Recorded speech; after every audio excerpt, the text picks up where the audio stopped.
Assalamualaikum warahmatullahi wabarakatuh.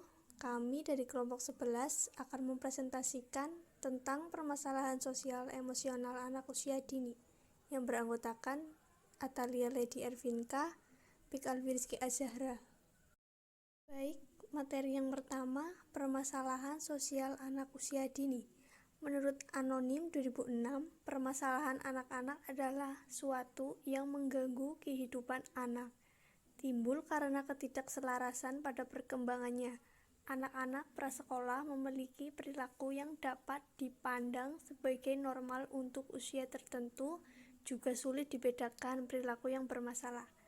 Campbell dalam Rita Eka Izati 2005 mengatakan perilaku bermasalah digunakan untuk mengidentifikasi membesarnya frekuensi atau intensitas perilaku tertentu sampai pada tahap yang mengkhawatirkan.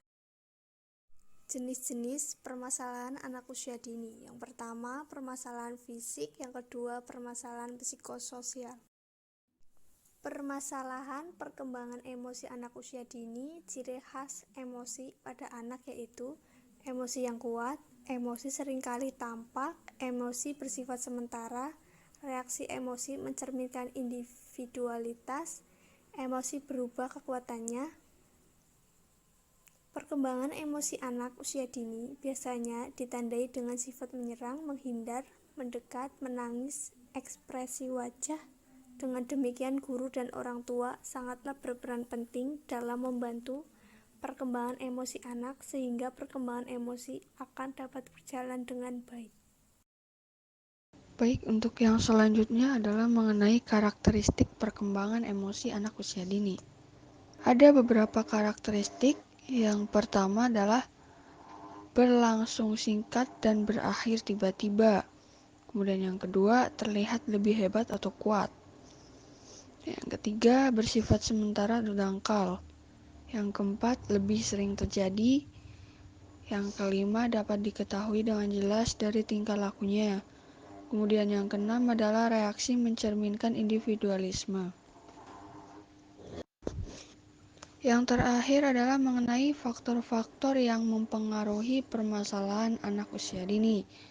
Penyebab permasalahan anak karena faktor fisik itu ada dua. Yang pertama adalah mengenai kesehatan berupa kondisi tubuh yang menurun. Kemudian yang kedua adalah kecacatan pada beberapa organ tubuh yang tidak berfungsi dengan baik, kelainan pada sistem otak, gen, atau kimia darah. Penyebab yang ditimbulkan dari faktor psikis dan sosial ada 8. Yang pertama adalah mengenai kecerdasan, yang kedua mengenai ingatan, yang ketiga mengenai perasaan, yang keempat mengenai kemauan, yang kelima mengenai keluarga, yang keenam mengenai sekolah, yang ketujuh mengenai masyarakat, yang kedelapan adalah mengenai media. Baiklah teman-teman, kurang lebihnya itu yang bisa kami sampaikan dari kelompok 11 mengenai permasalahan sosial emosional anak usia dini. Terima kasih. Wassalamualaikum warahmatullahi wabarakatuh.